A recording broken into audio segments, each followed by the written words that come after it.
Hello students, welcome back to Learn Maths with Shalini. Question number 9 क्या कहता है देखते हैं. The distance of a chord of length 16 centimeter from the center of the circle is 6 centimeter. Radius find out. क्या कह रहा है कि एक circle है, distance is 6 centimeter. So okay, radius हमें find out करना है. एक chord है, this is 16 centimeter और distance is 6 centimeter. ठीक है, और ये हमें find out करना है radius क्या है. Okay. तो दिस इज 16, तो ये पार्ट हम लेकर चलते हैं. हाफ इज 8, ये 8 सेंटीमीटर, ये 6 सेंटीमीटर, तो ये क्या होगा. If perpendicular hypotenuse square is equal to perpendicular square plus R square, sorry base square, B square. Okay, so यहाँ पे h की वैल्यू जो है वो फाइंड आउट करनी है हमें, और हाइपोटेन्यूज की वैल्यू. परपेंडिकुलर की value is 6 centimetre and base की वैल्यू इज 8 सेंटीमीटर. ठीक है, इस ट्रायंगल में देखेंगे तो h square will be equal to 6 square plus 8 square. तो 36 plus 64 which is equal to 100. तो h square is equal to 100. So h equals to 10 centimetre. Okay, तो ये 10 सेंटीमीटर हुआ, ये भी 10 सेंटीमीटर हुआ. Okay, question number 10. Cyclic quadrilateral के 4 sides given है, एरिया फाइंड आउट करना है. तो साइक्लिक क्वाड्रिलेटरल के 4 साइड्स गिवन हैं और ये 5 5 12 12. ओके, तो ये जो है साइक्लिक क्वाड्रिलेटरल है, तो इसके लिए हम ब्रह्मपुत्र मेथड यूज कर सकते हैं, जैसे हेरोन्स फॉर्मूला ट्रायंगल के लिए यूज करते हैं. तो यहाँ पे a equals to 5, b equals to 5, c equals to 12, d equals to 12. So s equals to half perimeter क्या होगा, a plus b plus c plus d upon 2 will be equal to 12 plus 5 17. Okay, तो ये 17 centimetre suppose. तो फिर हमें value triangle area क्या होगा, square root of s minus a into S minus B into S minus C into S minus D. तो area हो जाएगा s is 17, 17 minus 5, 17 minus 5, 17 minus 12, 17 minus 12. तो हमें मिलेगा 12 इंटू 12 इंटू 5 इंटू 5, मतलब 5 into 12 centimetre square which is equal to 60 centimetre square. ये हुआ हमारा area. Okay, by Brahmaputra method. Next question number 11 क्या कहता है, कंसीडर अ साइक्लिक क्वाड्रिलेटरल. ठीक है, without drawing the circle how can we find out the whether the center of the circle lies inside the quadrilateral or outside. तो अब हमने एक बिना सर्कल ड्रॉ किए एक क्वाड्रिलेटरल बनाया, साइक्लिक क्वाड्रिलेटरल. अब सर्कल ड्रॉ नहीं किया है, सर्कल. अब हमें फाइंड आउट करना है कि सेंटर जो है ये क्वाड्रिलेटरल के बाहर होगा कि अंदर होगा. तो ये जो सर्कल क्वाड्रिलेटरल इसके अंदर ही होगा हमारा सेंटर. बट ये फाइंड आउट कैसे, बेस्ट वे तो फाइंड आउट क्या करेंगे, सर्कल तो नहीं फाइंड आउट की. ये 4 पॉइंट्स जो वो सर्कमफेरेंस पे रहेगा, और ये चारों पॉइंट्स मतलब एनी 2 पॉइंट्स, ये चारों कॉर्ड्स हुए फिर. ठीक है, ये कॉर्ड्स हुए और कॉर्ड्स को परपेंडिकुलर बाइसेक्टर जो है सेंटर से परपेंडिकुलरली बाइसेक्ट करता है. तो इन चारों कॉर्ड का जो इंटरसेक्शन पॉइंट होगा वो that must be the centre. ठीक है, तो ये जहाँ इंटरसेक्ट करेंगे चारों कॉर्ड्स वो होगा सेंटर. तो बिना सर्कल ड्रॉ किए भी हम फाइंड आउट कर सकते हैं कि ये सेंटर कहाँ है. तो best way of finding out क्या है कि जो क्वाड्रिलेटरल है इसके दो एडजेसेंट, अगर ये क्वाड्रिलेटरल है इसके दो एडजेसेंट साइड को हम लेंगे और इसको परपेंडिकुलर बाइसेक्टर हम ड्रॉ करेंगे, और वो जहाँ इंटरसेक्ट करेंगे that point will be consider at the centre C. Clear, समझ में आया. नेक्स्ट क्वेश्चन देखते हैं. Question number 12. Two chords intersect. Okay, when two chords intersect, each of them is divided into two line segments. Show that if the intersecting chords are of equal length, then the line segment of the chord, one chord, are equal to the corresponding line segments of the other chord. Okay, देखते हैं. Question number 12 क्या कहता है कि एक circle है, इसमें दो कॉर्ड्स हैं chord AB and chord CD. Suppose A, B, ये हुआ C, D. अब ये दोनों जिस पॉइंट पे इंटरसेक्ट कर रहे हैं वो उस पॉइंट को हमने E बोल दिया, ठीक है। और ये रहा मिड पॉइंट, सेंटर O से एक परपेंडिकुलर इस पे डाला और एक परपेंडिकुलर इस पे डाला, ठीक है। ये परपेंडिकुलर OM हुआ और ये परपेंडिकुलर ON हुआ, ठीक है। Such that OM is perpendicular to AB and ON is perpendicular to CD, ठीक है। AB equals to CD given है क्वेश्चन में, ओके, दिस इज गिवन। अब हमें क्या करना है कि अभी ये दोनों गिवन है तो half of AB should be equal to half of CD, ठीक है। तो हाफ ऑफ CD होगा, it means CN BM equals to CN, clear, equation number 1। अब दूसरे वाले पार्ट को हम देखते हैं, इसको ज्वाइन कर लेते हैं, ठीक है। But AB is equal to CD since so OM should be equal to ON, clear, question number 2। हम दो ट्रायंगल्स देखते हैं, ट्रायंगल OEM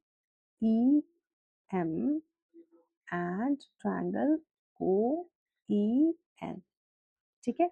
इन दो ट्रायंगल्स में हम देखते हैं कि ON इक्वल्स टू OM है, एक साइड इक्वल है और हाइपोटेनियस जो है वो कॉमन है, OE इक्वल्स टू OE दोनों में कॉमन है और परपेंडिकुलर है, दोनों परपेंडिकुलर है। सो एंगल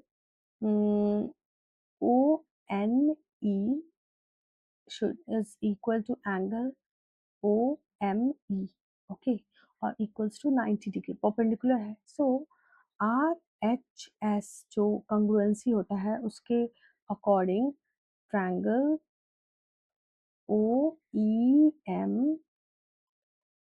कॉन्ग्रुएंट होगा ट्रायंगल OEN के, ठीक है। अब ये दोनों कॉन्ग्रुएंट हुआ, it means EN should be equal to EM, ठीक है। और जैसा कि हम पहले भी बात कर चुके हैं, half of AB equals to half of CD, it means AM is also equal to DN, okay. और AN और DN के इक्वल है और ऑलरेडी EN और EM इक्वल है, it means ED equals to AE, ये होगा इक्वल। इट मीन्स वो कॉर्ड के सारे पार्ट्स इक्वल हैं, सारे parts A AD equals to A, ये वाले छोटे वाले पार्ट इसके इक्वल है और EN इक्वल्स टू एम, ये वाला पार्ट इसके इक्वल है और ये तो पहले से हाफ ऑफ वो है ही, ठीक है। तो ये सारे लाइन सेगमेंट के जितने भी पार्ट्स हैं वो वन कॉर्ड के जितने भी लाइन सेगमेंट के जो भी पार्ट्स है वो दूसरे वाले कॉर्ड के सारे पार्ट्स के इक्वल है, okay. Next question, draw a circle in which the chord is 6 centimeter length, stands at a distance of 3 centimeter from the center. Question number 13, एक सर्कल 3 सेंटीमीटर के डिस्टेंस पे एक 6 सेंटीमीटर का cord, ये हुआ A B, ये हुआ ओ, ठीक है। अब रेडियस हमें पता नहीं है तो ये हाफ ऑफ जो ट्रायंगल है ये 3 सेंटीमीटर हुआ, ये भी 3 सेंटीमीटर हुआ, तो H square is equal to perpendicular square plus base square, तो H square should be equal to 3 square plus 3 square, तो H will be equal to square root of 9 plus 9 18 which is equal to 3√2, ठीक है। तो H की value क्या हो गई, hypotenuse मतलब radius is OA which is equal to radius which is equal to 3√2 centimeter. Here they show that the rectangle is the only parallelogram that can be inscribed in the circle. Question number 14 क्या कहता है, अगर एक parallelogram है तो parallelogram में क्या conditions होते हैं, suppose this is A B C D, ये पैरेललोग्राम, तो angle A will be equal to angle C और एंगल डी एंगल बी के इक्वल होगा, राइट। बट अगर वो कौन साइक्लिक है, साइक्लिक क्वाड्रिलेटरल है, तो हमेशा ऑपोजिट साइड का सम 180 डिग्री होता है। It means A plus C should be equal to 180 degree, right? And B plus D should be equal to 180 degree. और ये दोनों इक्वल है और दोनों 180 डिग्री दोनों का सम भी है। It means A plus A equals to C है, तो A plus A 2A is equal to 180 degree. It means A equals to 90 degree, ठीक है। तो A भी 90, तो एक रेक्टेंगल ही एक ऐसा पैरेललोग्राम है जिस जो कि साइक्लिक होगा, ठीक है। मतलब जो सर्कल के सर्कमफेरेंस पे A B C D 4 points होंगे और उन 4 पॉइंट्स को लेकर हम एक ऐसा पैरेललोग्राम बनाएंगे, तो वो पैरेललोग्राम हमेशा एक रेक्टेंगल ही होगा, ठीक है। 15 show that if rectangle is inscribed in the circle, then the point of intersection of its diagonal must lie at the center of the circle. Question number 15 क्या कह रहा है कि अगर एक सर्कल है जिसमें एक रेक्टेंगल है और रेक्टेंगल का जो डायगोनल है वो इंटरसेक्ट जहाँ करेगा, वो पॉइंट हमेशा that must be the centre, यही बोल रहा है, ओके। तो अभी हम क्या करते हैं, ये सेंटर ओ ले लेते हैं और A B C D. Thales theorem आपको पता होगा, Thales theorem. So converse of Thales theorem, Thales theorem क्या कहता है कि अगर कोई भी पॉइंट है, I mean angle subtended by the rectangle semi circle, angle in the semi circle theorem जो है वो क्या कहता है कि angle subtended by any of the diameter is always a right angle. तो इसका कन्वर्ज क्या कहेगा, अगर ये 90 डिग्री है, अगर ये 90 डिग्री एंगल अगर किसी एक पॉइंट पे सर्कल के ड्रॉ कर रहे हैं, मतलब कि वो हमेशा that should be subtended by the diameter. Diameter मतलब कि अगर ये that angle is subtended by the diameter, तो मतलब उसका मिड पॉइंट जो है वो सेंटर है। तो ये सिमिलरली ये भी एक परपेंडिकुलर है और ये भी डायमीटर रहेगा, इसका mid point is also centre. It means ये दोनों जो इंटरसेक्ट कर रहे हैं डायमीटर्स, वो जिस पॉइंट पे इंटरसेक्ट करेंगे वो तो सेंटर ही होगा, centre O, right. So converse of Thales theorem मतलब converse of semi circle angle in a semi circle theorem क्या कहता है कि एंगल सबटेंडेड अगर जो है 90 डिग्री है, तो डेफिनेटली वो that should be subtended by the diameter, okay. Question number 16 क्या कहता है, consider all chords of a circle of a fixed length, what is the shape formed by the mid point of all these chords। Question number 16 क्या कहता है कि एक circle में बहुत सारे जो कॉर्ड्स हम लेंगे सब सेम लेंथ के लेंगे। अगर ये कॉर्ड हमने ले लिया, सारे कॉर्ड्स सेम लेंथ के हैं, मतलब फिक्स लेंथ है इन सबका, ओके। अब ये सबका फिक्स लेंथ है, तो इस सबका परपेंडिकुलर भी इक्वल डिस्टेंस होगा, इक्वल होगा, परपेंडिकुलर भी इक्वल होगा, सारे परपेंडिकुलर्स इक्वल होंगे, ठीक है। तो और भी बहुत सारे अगर हम ड्रॉ करते हैं सेंटर से, तो बहुत सारे कॉर्ड्स अगर हैं सारे इक्वल डिस्टेंस के हैं और सारे कॉर्ड्स का लेंथ भी इक्वल है, तो इक्वल इक्वल डिस्टेंस होंगे सेंटर से। तो जो लोकस ऑफ दिस पॉइंट होगा ना, that will also be a circle. तो लोकस इस पॉइंट का, जो बहुत सारे हमने कॉर्ड्स ले लिए, सपोज यहाँ पे भी हमने कॉर्ड ले लिया, यहाँ पे भी हमने सारे कॉर्ड्स, हर तरफ कॉर्ड ही हम ले रहे हैं, तो बहुत सारे कॉर्ड्स जब लेंगे सब इक्वल लेंथ के रहेंगे, तो वो इक्वी डिस्टेंस रहेंगे सेंटर से, और एक इक्वल लेंथ जो परपेंडिकुलर ड्रॉ करेंगे, तो ये एक लोकस जो होगा वो सर्कल ही रहेगा, ओके। नेक्स्ट क्वेश्चन देखते हैं। Question number 17 क्या कहता है, in a circle with center O, chord AB and AC are congruent. Explain why this statement is true. The center of the circle lies on the angle bisector of BAC. So question number 17 में एक circle given है जिसमें OA sorry AB and AC, this is A, ये AB और AC दो cord है और दोनों कॉन्ग्रुएंट है, मतलब इक्वल है, दोनों इक्वल है। तो अब हमें क्या प्रूव करना है कि एंगल बाइसेक्टर BAC जो रहेगा उससे होकर ये सेंटर जाएगा, ओके। तो ये suppose this centre is O, तो ओ ए एंड तो O B equals to O C, क्यों? बिकॉज दोनों रेडियस रहेंगे, O A is also equal, ठीक है।